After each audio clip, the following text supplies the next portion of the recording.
showers just don't want to leave us alone. They're out there tonight, and we'll look at what impact this is going to have on our drive home. Karen? Also, Detroit is at the center of the political universe for the next 48 hours. Democrats looking to push their bids for the White House. Paula Tutman is live. I sure am, Karen, and we're going to take you inside of that debate stage to give you a look around and also show you the spectacle going on outside, equally as interesting. Up first, breaking news. Detroit police make an arrest in the beating of a young man. The death of Tyler Wingate has broken hearts across Metro Detroit. We have the latest, first at 4. Local 4 News begins right now with a breaking news alert. Good afternoon, I'm Karen Drew. We start with that arrest. Police have been looking for Lawrence Davis now for more than a week. Today, investigators got the break they were hoping for. For the latest, let's get to Larry Spruill. So Larry, how did police catch him?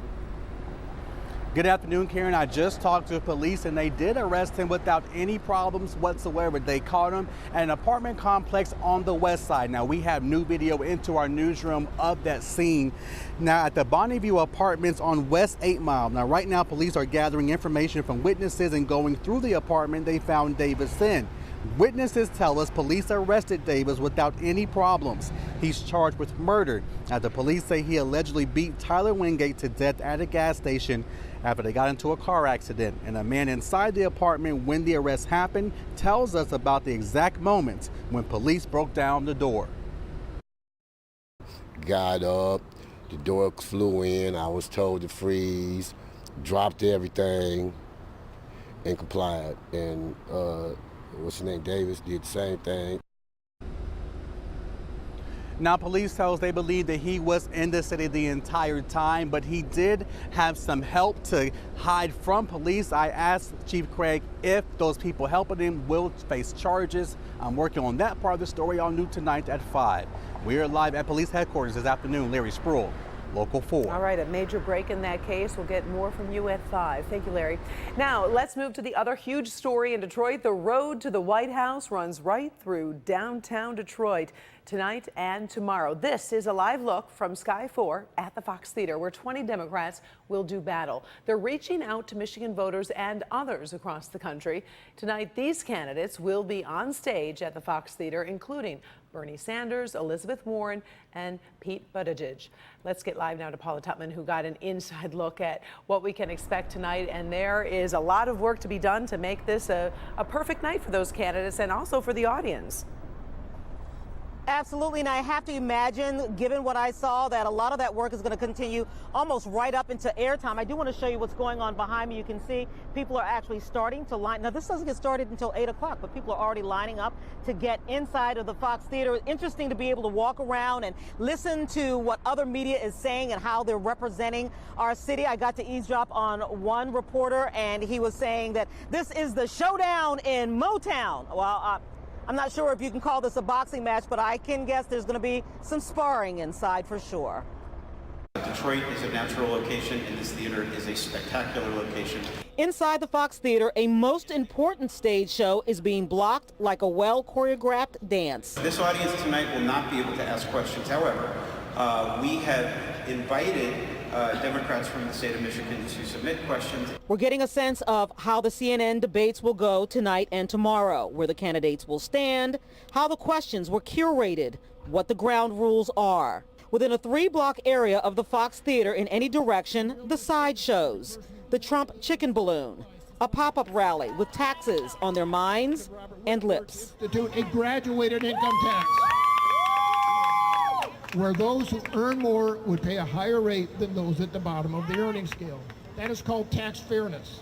The opportunity to have one opinion seen by many. Our city is very much an engine to a lot of movement work.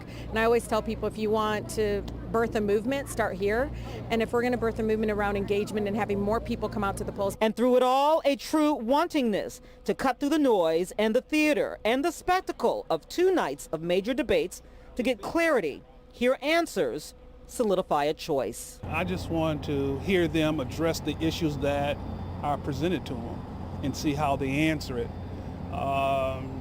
That's pretty much where I'm at. I think I want to hear that they understand that there are people struggling, and cities that are coming back, cities making a comeback aren't always coming back 100% for the people living there. There are still people struggling. All eyes are on Detroit. I don't know, there's 20 candidates, so I'm hoping today they can narrow down my choice to at least 3.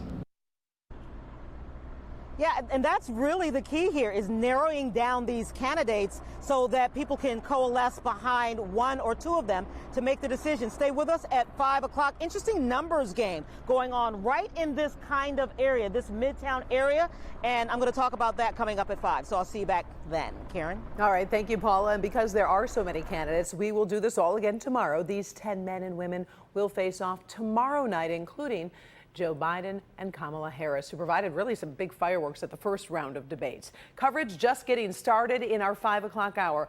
We're going to test your knowledge of those candidates. Take a look. These 3 candidates will be on the stage tonight. Can you name them and where they come from? We'll play the name recognition game tonight at 5. New at 6, the city of Flint was a big focus in the 2016 election. Are any 2020 candidates reaching out? We'll hear from Flint's mayor, and you can review the debate rules and candidate biographies at clickondetroit.com. The end is near for the General Motors Warren transmission plant. After 78 years in operation, the plant will become idle at the end of the week. The Warren closure is one of 5 plants in North America that GM announced would close as part of the company's restructuring. The workers are not going down, though, without a fight. Some are critical of GM's attempts to help them find new jobs. It's been a hard couple of weeks because the reality has come to fruition.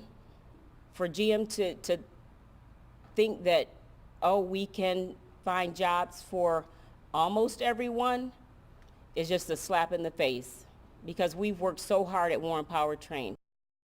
GM has responded, saying in part, our focus remains on the employees and the impacted communities. We have now placed more than 1,700 employees out of the 2,800 from our unallocated plants to other GM locations. Our goal is to build a strong future for our employees and our business. We've been tracking some pop-up rain this afternoon, but we are headed to some really nice summer weather. Ben's here with a sneak peek. Yeah, Karen, the worst stuff was yesterday. Everything gets better from here, and even the showers that are showing up on 4 Live radar, just pesky little nuisance showers. They're really not going to amount to much as far as rainfall goes, and they're definitely not going to last long either. So we're seeing one of those moving through Troy right now. Of course, that's where we had that tree come down yesterday. Very rough stuff, but this is just garden variety showers. So there are going to be a few drops around, but they're going to linger even past sunset when we usually see a lot of this activity die. Temperatures in the 70s. Humidity tonight is still noticeable, but tomorrow gets even drier. We'll look at that and at what your weekend is shaping up like in just a few minutes. Karen? It sounds good. Thank you, Ben. The United States Congress has launched some blistering criticism on how the Larry Nassar scandal was handled. It's also looking to take action to prevent something similar from ever happening again. Jason Colthorpe joins us live with more from an NBC exclusive report. Jason, what does it say? Yeah, Karen, NBC News is reporting on the results of an 18-month bipartisan investigation by a U.S. Senate Commerce Subcommittee. Those results were detailed this morning on the Today Show. We know that Larry Nassar will likely spend the rest of his life in prison after sexually abusing hundreds of young athletes over more than 20 years. Well, now this U.S. Senate investigation found the FBI, the U.S. Olympic Committee, and USA Gymnastics took more than a year and failed to act on reports of Nassar's actions. It also finds no one even warned Michigan State University, where Nassar worked, about initial reports of the sexual abuse, knowingly concealing those reports. And there are also profiles in cowardice and concealment, because people look the other way and they put medals and money above morals. Important to note that the report also shows Michigan State had ample opportunity to stop Nassar and did not as well. A bipartisan bill introduced today in the Senate would give Congress more oversight of the U.S. Olympic Committee and provide more protection for athletes. They say this could also lead to jail time for some people. But Karen, this story continues to have fallout more than a year after Nassar was sent to prison. Back to you. All right, we appreciate it. See you at 5, Jason. Yeah. First at 4, we're also tracking big stories making headlines across America. The mayor of a small town in Mississippi says it was a disgruntled employee who shot and killed 2 co-workers at a Walmart store this morning. Happened in the northern part of the state and led to a massive police response. There was a shootout between officers and the suspect, who was shot twice. The gunman was taken to the hospital where he was undergoing surgery.